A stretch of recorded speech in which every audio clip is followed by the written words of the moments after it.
खबरें में खुशामदीद। मैं हूँ आपका होस्ट सईद काजी और मेरे साथ मेरे को होस्ट हैं मियाँ शाहिद साहब। बड़ी गर्मा गर्म खबरें हैं, गर्मा गर्म कहना चाहिए या तकलीफदेह कहना चाहिए, या बड़ी सरप्राइजिंग खबरें। इसराइल ने कतर पर हमला कर दिया। ये ज़हन में रहे कि कतर जो है वो बड़ा क्लोज एलाई है। कतर में अमेरिकन जो उनकी बेसिस हैं, मगर आप ये देखें कि जो इंटरनेशनल डिप्लोमेसी में, ये ताल्लुकात में जो हिपोक्रेसी है, आज इस माशी बुरान के अहद में जिस तरह से ये हिपोक्रेसी नंगी हो रही है, इसी तरह आलमी हुक्मरान भी नंगे हो रहे हैं। और यूँ लगता है जैसे all those people who occupy these presidential palaces and prime minister houses must be in some mental asylum, ये लगता है। और दूसरी तरफ हम और भी बात आपसे करेंगे कि एक तरफ अगर ये सिलसिला जारी है, जंगें हैं, और ये जंग क्यों चाहिए हमें, क्योंकि नेतान्याहू पावर से बाहर नहीं जाना चाहता। और American, I am very sorry to use this word, American president is nothing more than a Jews lobby's stooge, and it has been proven time and again, and it was proven today again. आगे बढ़ते हैं, बात करते हैं। हम यहाँ बैठ के कई दफ़ा आपकी खिदमत में अर्ज कर चुके हैं कि एक गली जाग रही है। गली इस तरह जागी है, आज आपने नेपाल में देखा कि हैरान रह गए। जान बचाने के लिए प्राइम मिनिस्टर भाग रहे थे, एक तरफ तो पार्लिमान और कोर्ट को आग लगाई जा रही थी। We don't think it could be justified, but we should go into the why of it. Why, ये क्यों हो रहा है, ये क्या हो रहा है? क्या इन जो स्टेबिलिटी के, इंसाफ के और अवाम के जो सिंबल थे, आखिर अवाम उनसे इतनी खुताब क्यों चुकी है? और नेपाल जैसी छोटी रियासत में, और 12 से 17 साल के बच्चे जिसे जेन जी कहते हैं, वो थे और उन्हें आगे लगा रखा है। अभी कुछ पता नहीं है आगे क्या होगा। भाग के जाने बचा रहे हैं, वजीरों के घरों में वो घुस रहे हैं। ये अजीब मामला है। और हम इससे पहले बात कर चुके हैं, आपने देखा इंडोनेशिया में जो हो रहा है वो आपके सामने। जापान जैसे मुल्क में एक वजह है, कोई सोशल मीडिया नहीं था। मैंने हज़ार पोस्ट देखी इन नौजवानों की, वो कह रहे हैं ओए ऐसी सोशल मीडिया वास्ते हम बाहर नहीं आए, करप्शन करप्शन करप्शन। और जो मैंने माशी हब्स की बात की थी, इवन जापान में यही कंडीशन है वर्किंग क्लास की। तो ये एक एडवांस मुल्क, इस पर हम बात करेंगे। बहुत सी बातें, चीन की मदद से पाकिस्तान ने समंदर के नीचे बहुत सा तेल दरियाफ्त कर लिया है। खुदा रहा दरियाफ्त के अमल से ज़रा आगे बढ़ें और हसूल की तरफ भी जाएं। 70-74 साल से दरियाफ्त ही किया जा रहा है, तो ये हमें कब तक कहानी सुनाई जाएगी और वो खुशहाली नीचे कब उतरेगी? मेरा ख्याल में नेपाल बनने से पहले पहले उतर आनी चाहिए और इंशाल्लाह उतर आएगी। आगे बढ़ते हैं। सैलाब से अब तक 50 अरब डॉलर का नुकसान हो चुका है, माहिरीन कह रहे हैं। कल मैं एक नेशनल फ्लड कमीशन के किसी हाई ऑफिशियल का इंटरव्यू सुन रहा था। मुझे समझ नहीं आता, जैसे स्टेज पुलिस मुकाबले होते हैं, ऐसे ही शायद स्टेज प्रोग्राम भी होते हैं, as if it was stage to bail out them. वो कह रहे थे जी वो टूटे हैं बंद जो लोगों ने खुद बना रखे थे, तो तुसी सुते सो, आपने बंद नहीं बनाने थे, आपने पुश्ते नहीं बनाने थे। And my dear my friend anchor who was sitting there, I won't like to name him, he didn't ask the question my dear ये डैम आम आदमियों ने बनाने थे या तुमने बनाने थे? तो ये मेरे ख्याल में ये जो वारदात और जो करप्शन आप करके लोगों को डुबोते हैं, उससे बड़ा जुर्म वो होता है जब हम उन्हें जस्टिफाई करने की कोशिश स्क्रीनों पर करते हैं। मियां साहब आपकी तरफ आता हूं। बहुत बड़ा हुआ ये आपने देखा, इजराइल कतर। तो इसके मुझे तो एक बात याद आती है, यहाँ के जो वेस्टर्न लिबरल क्लास क्या कहती थी, बम ना बनाए, बम बड़ा बुरा होता है। ये हशर होगा उनका जिन्होंने बम नहीं बनाया। वहां पे अमेरिकन बेसिस हैं और अपने अलाइज पे हमला करवाया अमेरिका बहादुर ने। इसमें क्या सबक पहना है हमारे लिए? तो इसलिए मियां साहब जरा ये बताएं ये क्या हुआ और हमारे यहाँ इस्लामाबाद के हल्के इसको कैसे देख रहे हैं, और आपका कमेंट इसमें क्या है मियां साहब? काइस साहब, मैं इसको वाकया नहीं, इसको अलमिया कहूंगा। ये एक अलमिया हुआ है और ये बहुत बड़ा अलमिया है, क्योंकि कतर की जो हमला है, इसका मतलब है अरब वर्ल्ड पर हमला है। इससे पहले जो इसी तरह का हमला जो है ईरान पे हुआ, ईरान का हमला और कतर का हमला अगर इसको देखा जाए तो एक ही जैसा हमला लगता है। वहां पर भी मुकम्मल क़यादत जो है वो तबाह कर दी गई, उसको शहीद कर दिया गया। यहाँ पर भी जो है पॉलिटिकल जो क़यादत थी उसको शहीद कर दिया गया। और ये हमला जो हुआ है, अगर देखा जाए तो इसराइल से कतर का जो फासला है, फ़ज़ाई फासला 2228 किलोमीटर है।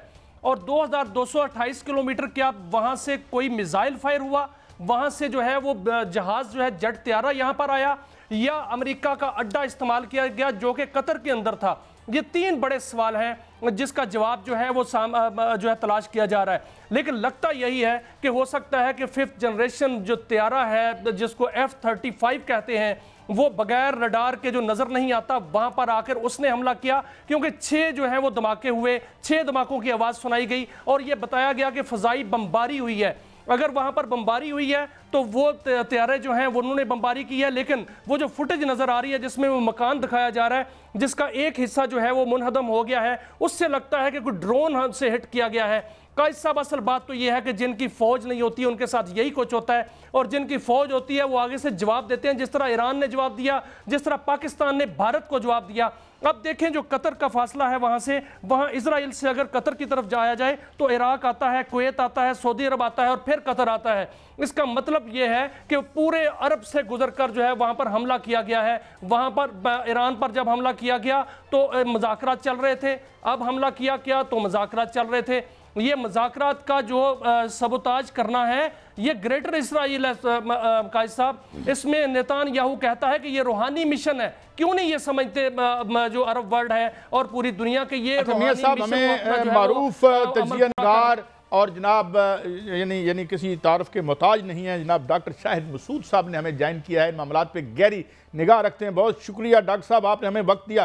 डॉक्टर साहब, world was taken aback, were you too, जब ये सब कुछ हुआ, या हमें एक्सपेक्ट करना चाहिए कि ये जिन्हें हम अलाइज समझते हैं या ऑल दोज मिडल ईस्ट के लीडर्स जो हैं who owe their lives to their American guards, should they be worried? और ये क्या हुआ है डॉक्टर साहब? देखें जी, ये बड़ी अजब सा एक मामला हुआ है, क्योंकि हमास का जो मुकम्मल तौर पे जो उनका पोलिट ब्यूरो है वो आज शहीद हो गया। अच्छा, ये मैं आपको सिर्फ ये बताऊं कि इसमें तमाम शख्सियात जो हैं वो एक बहुत तवील उनका एक बैकग्राउंड है, और वो उनका बैकग्राउंड अगर आप शुरू करें यहाँ पे मिसाल के तौर पे अबू मूसा मरजूक से शुरू करें आप, तो अबू मूसा मरजूक जो है वो पहली शख्सियत जो कि पोलिट ब्यूरो के सरबराह थे, पहली शख्सियत 1992 यानी 1992। अच्छा, शेख अहमद यासीन जो कि पैराप्लेजिक थे, इमाम थे, और जाहिर है कि अखवानुल मुस्लिमून के से वाबस्ता रहे और जिन्होंने हमास की बुनियाद रखी, तो ये उनके बड़े करीब और उनके बड़े साथी थे। शेख अहमद यासीन को शहीद कर दिया गया। उसके बाद अब्दुल अजीज़ रंदेसी आए, उनको भी 2004 में 2-3 महीने के बाद वो भी शहीद हो गए, निशाना बने इसराइल का। उसके बाद खालिद मिशाल जो हैं उन्होंने जिम्मेदारियां संभाल ली। अब खालिद मिशाल भी आज शहीद हुए। अच्छा, खालिद मिशाल जो हैं, ये बात ध्यान में रहे कि खालिद मिशाल जब पोलिट ब्यूरो के चेयरमैन बने तो ये खालिद मिशाल के नायब बन गए, यानी पहले ये चेयरमैन थे, फिर ये अबू मूसा मरजूक उनके साथ नायब चेयरमैन के तौर पे काम करते रहे तवील अरसे। और मैं आपको ये भी बताऊं कि अबू मूसा मरजूक जो हैं ये इनका ताल्लुक जो है ये गजा से था।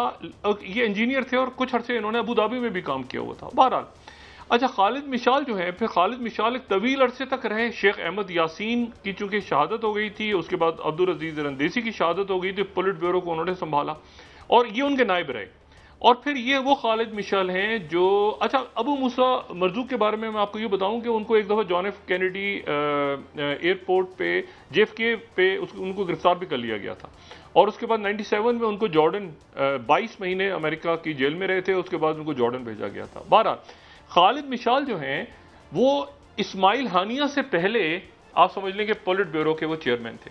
इस्माइल हानिया जिनको ईरान में शहीद किया गया भी चंद माह पहले, जब वो वहाँ पे आखिरी रसूमात में शिरकत के लिए आए हुए थे ईरान के साबिक सदर की, तो वहाँ पे उनको निशाना बनाया गया। तो खालिद, ये जो आज रहनुमा 5 शहीद हुए हैं कतर में, ये जहन में रखें कि इससे पहले इस्माइल हानिया जो हैं उनको ईरान में निशाना बनाया गया था।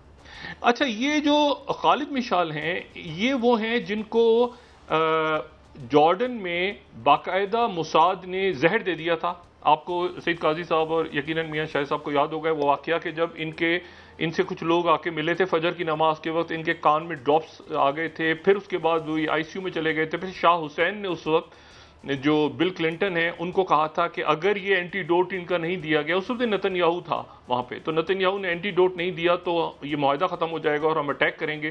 फिर एंटीडोट आया था खालिद मिशाल के लिए और बाकायदा वो ICU में दाखिल रहे थे काफ़ी दिन। तो ये खालिद मिशाल जो हैं फिर ये कतर आ गए थे, काफ़ी अरसे के बाद लेबनान रहे, साबरा शतल है, ये पुराने लोग हैं, यानी पुरानी क़यादत बरसा बरस इन्होंने जेलों में गुजारे हुए थे। फिर इस्माइल हानिया ने इनकी जगह संभाली थी 2017 में, और ये काफ़ी हद तक बैकग्राउंड में चले गए थे।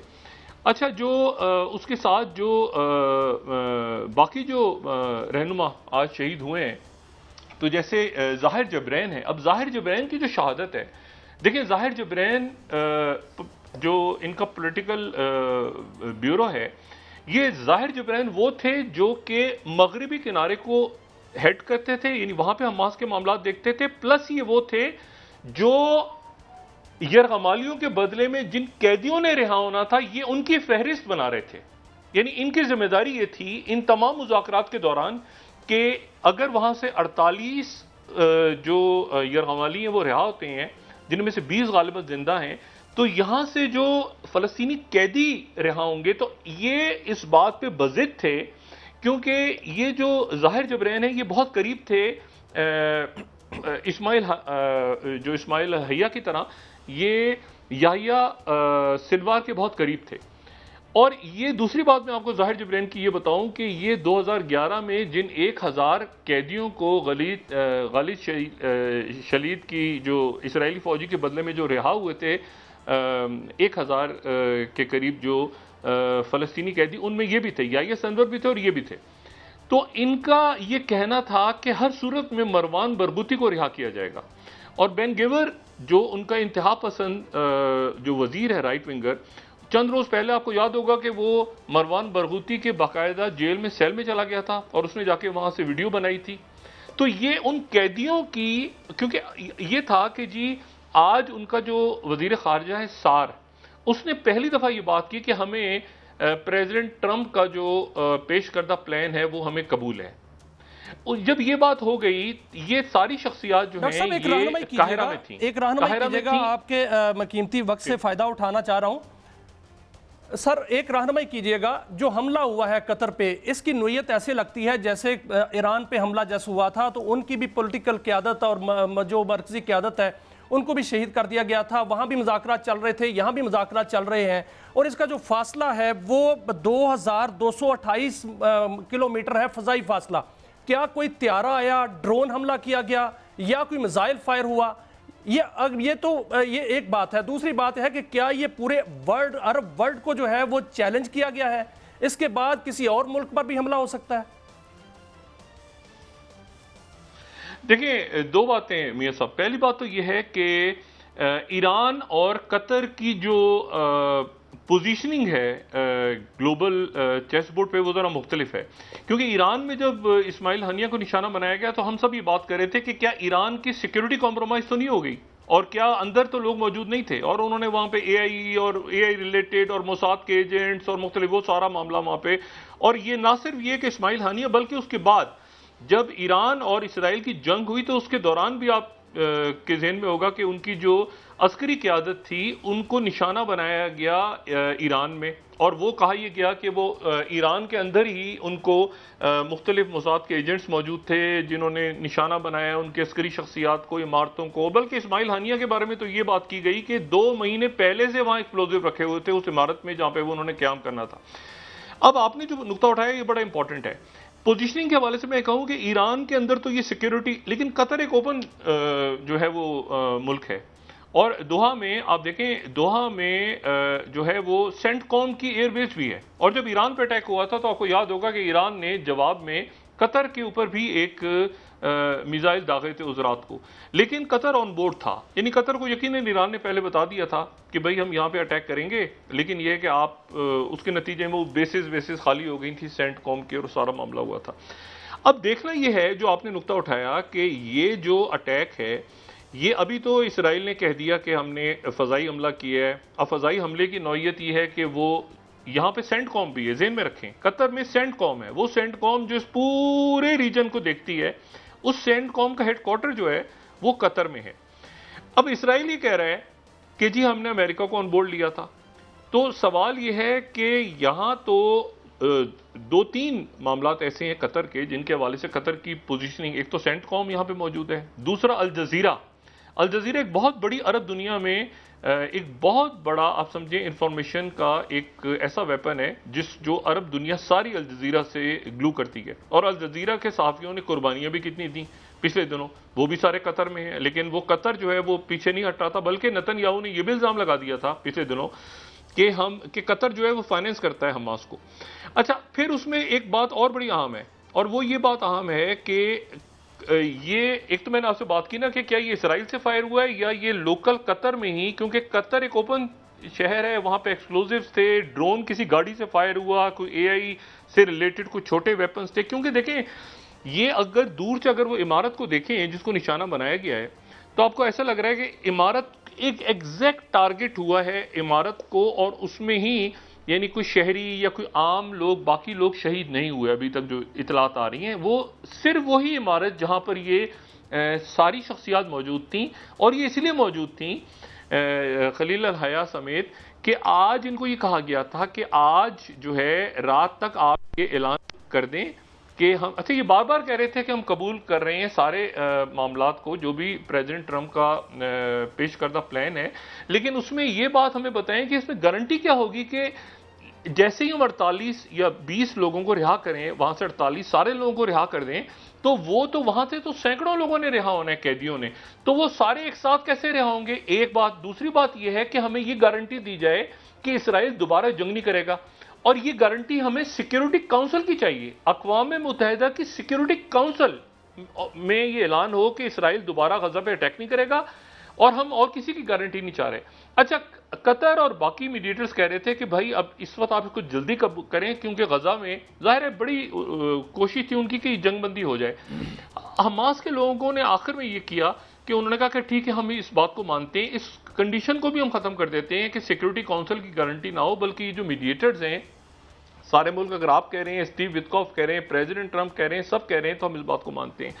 लेकिन हम कैदियों की फहरिस्त बना लें, तो उसमें जो कैदियों की फहरिस्त फिर इन्होंने कहा कि हम बनाते हैं, और इनको कहा गया कि आप आज दें, वरना आज रात को फिर गजा पे जो है बमबारी हो जाएगी, और वो लास्ट वार्निंग प्रेसिडेंट ट्रंप दे चुके हैं।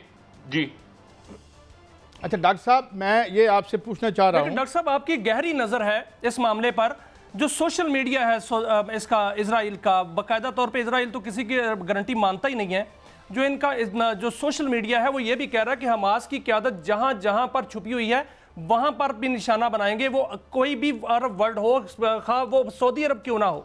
तो क्या जो इजराइल है वो इस तरह की जुर्रत कर सकता है कि दूसरे अरब ममालिक में भी ऐसी जो है वो हरकत कर सकता है जैसे सऊदी अरब? मियां शाहिद साहब, मैं आपको ये बताऊं कि इस वक्त हमास की तमाम क़यादत शहीद हो चुकी है। इस वक्त अगर आप मूसा अबू मरजूक की बात करें तो वो भी शहीद हो चुके, तमाम पोलिट ब्यूरो शहीद हो चुका है, इस्माइल हानिया शहीद हो चुके हैं, खालिद मिशाल शहीद हो चुके हैं। इसमें जो है वो जो ज़ाहिर जबरैन थे वो शहीद हो चुके हैं। इसमें जो है वो तमाम पोलिट ब्यूरो शहीद हो चुका है आज। तो हमास की का कोई भी शख्स जो है इस वक्त, कोई भी शख्सियत जिंदा मौजूद नहीं है किसी भी मुल्क में। ये सारा पोलिट ब्यूरो आज शहीद हो गया है। यही लोग थे, यही सारे रहनुमा थे, यही एक जगह बैठे थे, यही फाइनलाइज कर रहे थे, ये सारे शहीद हो गए। बात नंबर 1। अच्छा, बात नंबर 2, डॉक्टर साहब, जो फलस्तीनी अथॉरिटी के सदर हैं महमूद अब्बास, वो लंदन में हैं। महमूद अब्बास, जी महमूद अब्बास लंदन में। जी जी सही साहब। एक तो बड़ा वाज़ेह लगता है कि भाई पीस उसको वो अफोर्ड नहीं कर सकता। देखिए ना, वो पीस अगर हो जाए तो नेतन्याहू का अपना जवाज़ ख़त्म हो जाएगा और वो शामिल तफ्तीश होना पड़ेगा उसको। एंड सेकेंडली मुझे ये बताएं कि ठीक है, पूरी की पूरी लीडरशिप उनकी जो है वैक्यूम तो नहीं रहेगा। अब क्या ये भी ख़तरा है कि जो 20 बच गए हैं उनके पास वो, और नेतन्याहू चाहेगा कि वो 20 जो है उसको रिएक्शन में ये हमास के लोग जो गजा में हैं वो उनको मार दें और वो उसको एक जंग का मौका और मिल जाए, बिकॉज जंग के अलावा उसकी सर्वाइवल इज़ वेरी अनपॉपुलर, वो केसेस में मतलूब है। तो ये था मतमय नज़र कि इनको मार के जंग को जारी रखा जाए। देखिए, इसमें जो सईद काजी साहब, जंगबंदी तो शायद हो जाए, जंगबंदी हो जाए गजा का, लेकिन जो मुस्तकबिल है वो किस अथॉरिटी के पास जाएगा, कौन सी अथॉरिटी उसको हेड करेगी, टेक्नोक्रेट्स कौन से होंगे, उसमें हमास की एक बहुत बड़ी आवाज़ थी। और कौन सी शख्सियात हैं जो हमास के लोग कह रहे थे कि जी ये जंगबंदी के बाद जो है ये वहाँ पे जाएंगी, और कौन से कैदी रिहा होंगे। मुख्तलिफ कैदियों के ऊपर हमास ने बहुत सख्त मौक़िफ़ इख्तियार किया हुआ था। ये बात आप ध्यान में रखें कि फ़लस्तीनी क़यादत को निशाना नहीं बनाया गया, हमास फ़लस्तीनी क़यादत में जो हमास के रहनुमा हैं उनको निशाना बनाया गया है। अमेरिका बराह रास्त हमास से बात कर रहा था। साथ ही मैं आपको ये भी बता दूं, जो मैं पहले बात कर रहा था कि फ़लस्तीनी अथॉरिटी के जो सदर हैं महमूद अब्बास, वो लंदन में हैं, और उनके ऊपर जो है वो पाबंदी लगी है वीज़े की कि उन्होंने अपने 80 साथियों के साथ जो जाना था अक़वाम मुत्तहिदा के इजलास में, तो उनका वीज़ा जो है वो कैंसिल कर दिया गया। और 22 तारीख को सऊदी अरेबिया और फ्रांस ने अरब ममालिक और सारे दूसरे यूरोप के और पूरी दुनिया के मुल्कों को बुलाया हुआ है, एक कॉन्फ्रेंस बुलाई हुई है जिसमें उन्होंने 2 स्टेट सोल्यूशन का ऐलान करना है। मैंने आपसे बात यह की कि देखें, जिस जगह पर प्रेसिडेंट ट्रंप पहुंच चुके थे और जहां पे इसराइल बिल्कुल दीवार से लगा हुआ था, और ये असल बात ये थी कि हमास की लीडरशिप जो शराइत पेश कर रही थी। देखें, इजिप्ट के लिए मसला होगा आगे, इजिप्ट के लिए इसी मसला होगा कि फिलाडेल्फी कॉरिडोर के मसले को इन्होंने इजिप्ट के कहने पर रखा हुआ था कि फिलाडेल्फी कॉरिडोर रफा की क्रॉसिंग को खोला जाए। इन्होंने ये जो बात की थी कि सारी की सारी इजरायली फौज विड्रॉ हो जाए और दोबारा अटैक नहीं होगा, इसकी गारंटी सिक्योरिटी काउंसिल दे। अब देखें, अरब ममालिक अंदर चले जाएं। मैंने आपसे बात की ना, फलस्तीन के बिहाफ पे बात कौन करेगा? बात करने के लिए सिर्फ महमूद अब्बास हैं, यानी फलस्तीनी अथॉरिटी के जो सदर हैं। और ये ज़हन में रखें कि फलस्तीनी अथॉरिटी और हमास के दरमियान एक तनाव रहा है, किया गया है कतर की, और कतर की खुद मुख्तारी को पामाल किया गया है। सर, एक खुद मुख्तार मुल्क की खुद मुख्तारी को पामाल किया गया है। हमला जो इजराइल ने ईरान पर भी किया था, ईरान ने जवाब दिया था, क्या कतर की जानिब से जवाब आएगा? थोड़ा सा फ़र्क है मियां शाहिद साहब। कतर की, मैंने आपसे कहा ना, ग्लोबल स्टेज पे कतर में और ईरान में फ़र्क है। उसकी वजह यह है कि कतर बहुत ज़्यादा अपनी ज़ाहिर है कि एक ऐसा मुल्क है जो बहुत ओपन है। वहाँ पे एक अमेरिकन जो सेंटकॉम की बेस वहाँ पे है, और वो जो है वो अगर ये कह रहे हैं कि जी हमने अमेरिका से पूछ के ही हमला किया, अगर ये इजराइल कह रहा है, तो ज़ाहिर है कि कतर फिर किस तरह रिस्पॉन्ड करेगा या अरब ममालिक किस तरह रिस्पॉन्ड करेंगे इस पर, वो हमने देखना है। यकीनन खुद मुख्तारी पे हमला है, लेकिन मैं आपको एक बात सिर्फ ये बताऊं कि ये बात इसराइल की तरफ से की गई थी कि हम इनकी क़यादत को कतर में निशाना बनाएंगे। उसकी वजह यह है कि 2 मुल्कों से घबरा रहा था इसराइल। पहली बात तो ये कि तुर्किया में वो निशाना नहीं बना सकता, इसराइल तुर्किया में निशाना नहीं बना सकता, क्योंकि तुर्किया नेटो का मेंबर है, और अगर तुर्किया में वो निशाना बनाता है तो आर्टिकल 5 रिवोक करता है तुर्की। और तुर्की ने ये बात बड़ी क्लैरिटी के साथ अमेरिकन को कन्वे की थी पिछले दिनों कि अगर हमारे ऊपर अटैक हुआ तो हम आर्टिकल 5 को रिवोक करेंगे, नेटो का आर्टिकल 5, और उसके तहत तमाम ममालिक पाबंद होंगे इस बात के कि वो डिफेंड करें तुर्की को। तो तुर्किया में इसलिए उन्होंने अटैक नहीं किया। काहिरा में ये लोग जा रहे थे, काहिरा में वो इसलिए क्योंकि देखें, काहिरा मिस्र दुनिया के उन मुल्कों में से एक है जिनकी अपनी एक बड़ी मजबूत फौज है।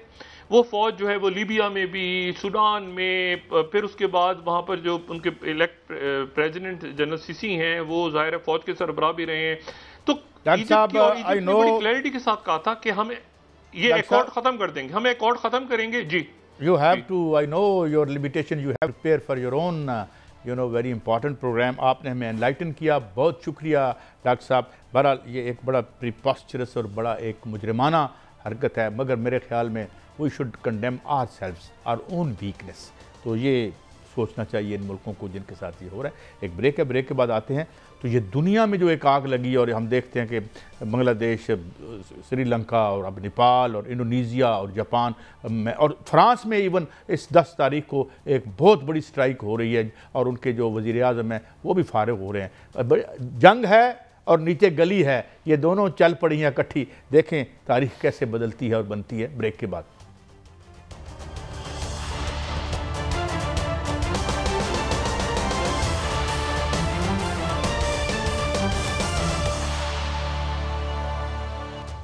Welcome back.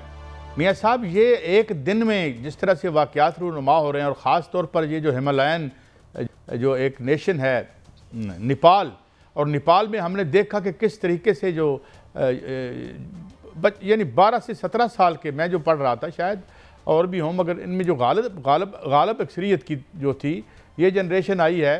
और ये बिल्कुल इन्होंने एक बात, मैंने एक वेबसाइट को एक यूट्यूब पे एक पोस्ट खोली, तो उसमें जितने मैसेज थे उनमें लिखा हुआ था कि जनाब ये सोशल मीडिया तो हम खुलवा ही लेंगे, हम सोशल मीडिया की वजह से नहीं आए, जो बार बार वो बता रहे थे।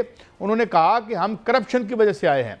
और मियाँ साहब अगर आप ये देखें तो एक तसलसल के साथ, इवन साउथ एशिया में ये तीसरी बनती है मुल्क बनता है जहाँ पे इस तरीके से इसे एक लिहाज से इनकलाब ही क्यों कहेंगे कि क्योंकि हुकूमत तो उलट गई, पीएम साहब भाग गए, वहाँ वजीरों के घरों में वो घुस गए, जिस तरह हसीना वाजिद के घर में घुस के माशाल्लाह उसके फ्रिज में से खाने निकाल के खा रहे थे, तो वो ये वही मनाजर हमने यहाँ देखे।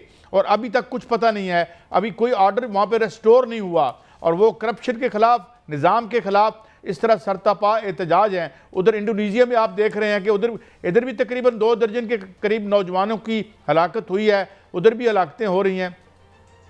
लेकिन मियाँ साहब इनमें एक बड़ा एक कामन चीज़ है। आप अगर इस सिलसिले को शुरू कर लें, ये जो किसानों की एक मूवमेंट से, तो तब से लेके अब तक जहाँ जहाँ ये मुल्क कोलैप्स किए हैं या लोग बाहर निकले हैं, कोई पॉलिटिकल पार्टी को जुर्रत नहीं हुई और इसे आने नहीं दिया गया कि आओ हमें लीड करो।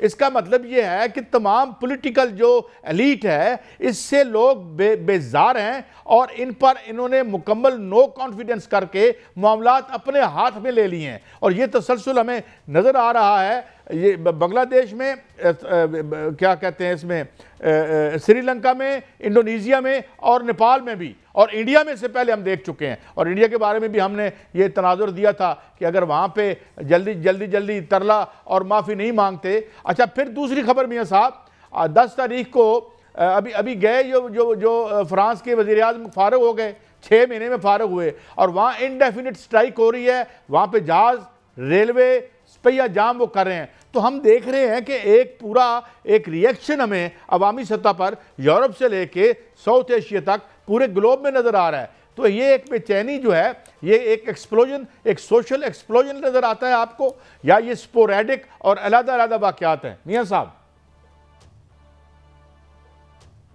देखें कायद साहब, इसको अलग अलग देखना चाहिए। नेपाल में, मालदीव में, श्रीलंका में और बांग्लादेश, इसके जो है जितने भी मामलात हैं इनको अलग अलग देखना चाहिए, और इनके अलग अलग के पीछे जो है वो बहुत से अनासर जो हैं वो मौजूद हैं, और उसमें सबसे बड़ा अंसर जो है वो बदनाम ज़माना रहा है। अब नेपाल के अंदर भी आप देखें कि नेपाल के अंदर जो है वो सोशल मीडिया की बंदिश तो एक बहाना था, और उसकी जो गवर्नमेंट है उसको गिराना एक निशाना था। वो इसलिए कि जो रॉ है उसके बाकायदा तौर पर सबूत मिले हैं कि उन्होंने जेन ज़ी जो हैं उनको बाकायदा इश्तिहाल जो है दिलाया है और उनमें इंतशार पैदा किया है। ये इंतशार जो है मुख्तलिफ ममालिक में पैदा किया गया, ये मालदीव में पैदा किया गया था। और जो बांग्लादेश की बात है, बांग्लादेश में हसीना जैसी जो करप्ट खातून है उसके पीछे कौन था? उसके पीछे भी रॉ था। आज भी यहाँ पर जो है वो रॉ की जो है फुटप्रिंट देखे जा रहे हैं कायद साहब, और बाकायदा तौर पर नेपाल के अंदर ये मूव जो है वो बनाई गई है। करप्शन की अगर बात होती तो इससे पहले वो नौजवान किधर थे? अब जो सोशल मीडिया की बंदिश के बाद वो उठ गए। ये बात सारी की सारा जो है मामला ये इसके पीछे रहा है, और रहा भारत जो है वो बाकायदा तौर पर अपनी बालादस्ती कायम करने के लिए इन ममालिक पर जो है वो इल्गार करता है। मालदीव का देखें कि मालदीव में बाकायदा तौर पर नारा लगाया गया था कि यहाँ से भारत जो है वो यहाँ से निकल जाए, क्योंकि मालदीव की जो क़यादत थी उसने मोदी को मस्खरा कहा था। यही बात नेपाल की है कि नेपाल की क़यादत ने मोदी को नहीं माना, मोदी को बिल्कुल तनहा कर दिया, और उन्होंने नेपाल में अनरेस्ट पैदा कर दी। बांग्लादेश में एक इतने बच्चों पर करप्ट खातून को साल जो है वो देखें साहब, आप एक तरफ तो कह रहे हैं, नहीं देखें, आप कह रहे हैं जी कि बांग्लादेश में भारत ने लगाई थी, बांग्लादेश में आप कह रहे हैं कि अवामी मूवमेंट थी क्योंकि हसीना मुइन वहां पे जुल्म कर रही थी। यहां पे क्यों अवामी मूवमेंट नहीं है इतनी तेजी से? बिल्कुल देखें वहां, देखें मैं अर्ज ये कर रहा हूं मियां साहब, ये 1968 बीइंग रिविजिटेड, 68 में फ्रांस से लेके पाकिस्तान तक मूवमेंट थी। 1968 5 नवंबर को वो मूवमेंट बनी जिसने अयूब खान की अमरीत को उखाड़ दिया था, और उस वक्त पूरी दुनिया में 60s में पूरी दुनिया में मूवमेंट्स बन रही थी। और मैं कल एक बहुत बड़े पुराने अपने लेफ्ट के साथी को सुन रहा था, कॉन्स्पिरेसी थ्योरीज वो लेके आ रहे थे। मियां साहब, नाक में दम हो चुका है अवाम के। ये आज मुझे बताएं 20-25 लाख लोग पाकिस्तान में बेघर हैं, और कल नेशनल फ्लड कमीशन का एक बंदा एक टीवी पे आके कह रहा है ये लोगों ने जो खुद बंद बनाए थे वो टूट गए हैं, तो तुसी क्यों नहीं बनाए? मैं ये देखे आज, और कल आपने मुझे खबर दी कि जो आटा है वो 5 इंतहाई गलत बात कर रहा है। वो जो नहीं मियां साहब, एक मिनट, मैं उधर नहीं जाता। मैं ये कह रहा हूं, आपने मुझे खबर दी कल कि जनाब आटे की कीमत में इतना इजाफा हो गया, आगे चावल का इजाफा आ रहा है, इनके लले तलले ही खत्म नहीं होते। कभी जापान में पिकनिक करने जा रहे हैं, कभी इधर जा रहे हैं, नौकर को भी रख लो, वो फलाने को भी ले आओ, यानी और वसाइल का बेदरेग इस्तेमाल करो। और जनाब यहाँ फैशन शो हो रहे होते हैं या पॉलिटिकल एक्टिविटी हो रही होती है। तो मैं ये कहता हूं कि दिस इज अ रिएक्शन, और ये कंटेजियस है। इससे पहले तारीख में हुआ है, ये एक से दूसरे मुल्क में जाता है, अब वहां से ये इंडिया में जाएगा। और मैं आपको एक बड़े वसूख से बात बता दूं, the serious section of the Indian bourgeoisie and Indian establishment is terrified. वो खौफजदा है। ये मूवमेंट अब बंगाल अपना नेपाल से आपको इंडिया में जाती नजर आएगी। इंडिया के जो लोग हैं वो निकल के आएंगे, जिस तरह हमने वो 14 माह की देखी थी। ये मुकाफाती अमल है काज साहब, ये मुकाफाती अमल है। और इंडियन मीडिया सपोर्ट कर रहा था, सोशल मीडिया बैन को इंडियन मीडिया सपोर्ट कर रहा था, आग लगाता है। Indian media social media ban को सपोर्ट कर रहा था, आग लगाता है, इसमें कोई शक नहीं। मियां साहब, बात यह है कि अंदर से कह रहा हूं कि जो अपने अंदर से ही वो मौसम उठता है। ये these are lessons to be learn. इससे हमें असबाक सीखने चाहिए। हम ये समझते थे, और बहुत सारे यहाँ पे जो वेस्टर्न लिबरल हैं और जो मुतवफ़ी मरहूमीन और आंजहानी लेफ्ट है, कल भी मैं सुन रहा था, वो समझ रहे थे 2024 में पाकिस्तान में भी की गई थी ना। मैं ये अर्ज करूं मियां साहब, पाकिस्तान के अंदर भी कोशिश की गई थी 2024 में, लेकिन कोई कोशिश नहीं की। उसका जो है वो मियां साहब, सर कुचल दिया मियां गया साहब था। एक देखें, मियां साहब एक बात देखें, इनमें कोई पॉलिटिकल लीडरशिप नहीं है। कोई पार्टी इनको लीड नहीं कर रही। न इंडिया में कर रही थी, किसानों की मूवमेंट में जब उन्होंने नाक में दम कर दिया था और मोदी को बात मानने पड़ी। इंडोनेशिया में कोई पॉलिटिकल पार्टी नहीं है। ये वही लोग हैं जिनको स्वार्थों ने कत्ल, ये उन्हीं की औलादें हैं। साजिश है काज साहब, यही साजिश है जो रा करती है वो नौजवानों मियां साहब, रा उन्हें की करना है, और रा पहले अपने आप को अमेरिका से बचा ले। मैं ये कह रहा हूं, रा अपने आप को अमेरिका से बचा ले। सर यही उन्होंने किया है। सोशल मीडिया सदर नस गया है, वजीर आजम नस गया है, वजीर भाग रहे हैं। अगर करप्शन थी तो करप्शन पे आते ना, करप्शन पे ही आए हैं। और क्या करते? उन्होंने जो रियासत के सिंबल थे उनको अटैक किया। देखे ना वो किधर जाते हैं। और बात ये है, ये मियां साहब होता क्या है देखें, ये इसका साइंटिफिक, इस समाजों को भी हम ऐसे पढ़ते हैं, इसे क्वांटिटेटिव और क्वालिटेटिव चेंज कहते हैं। ये महज मुहावरा नहीं है कि एक तिनका जो है वो ऊंट की कमर तोड़ देता है। ये ऐसे ही है, और मूवमेंटें ऐसी ही बनती हैं। भारत का ज़राए ब्लॉग जो है वो उठा के देखें, उसको देखें वहां क्या चल रहा है। वहां बाकायदा तौर पर इसको एजेंडे के तौर पर लिया जा रहा है। ये एजेंडे के तौर पर मोदी हम नेपाल के अवाम के साथ खड़े हैं, इसको ले रहा है, इसको बाकायदा तौर पर वहां पर उछाला जा रहा है। मियां साहब, मेरा वक्त खत्म हो चला। हम नेपाल के अवाम और दुनिया भर के अवाम खड़े हैं, और ये कोई माई का लाल ये नहीं शुरू कर सकता था, और कोई माई का लाल ख़त्म नहीं कर सकता। जिन्होंने शुरू किया वही ख़त्म करेंगे, और आने वाले दिनों में ऐसे वाक़यात मज़ीद आप देखते रहेंगे, अनलेस लोगों को एक दरमियानी सी लिविंग प्रोवाइड करने में निज़ाम अगर नाकाम रहा तो then it is the destiny of every country. इजाज़त, कल फिर मिलेंगे। अल्लाह हाफ़िज़।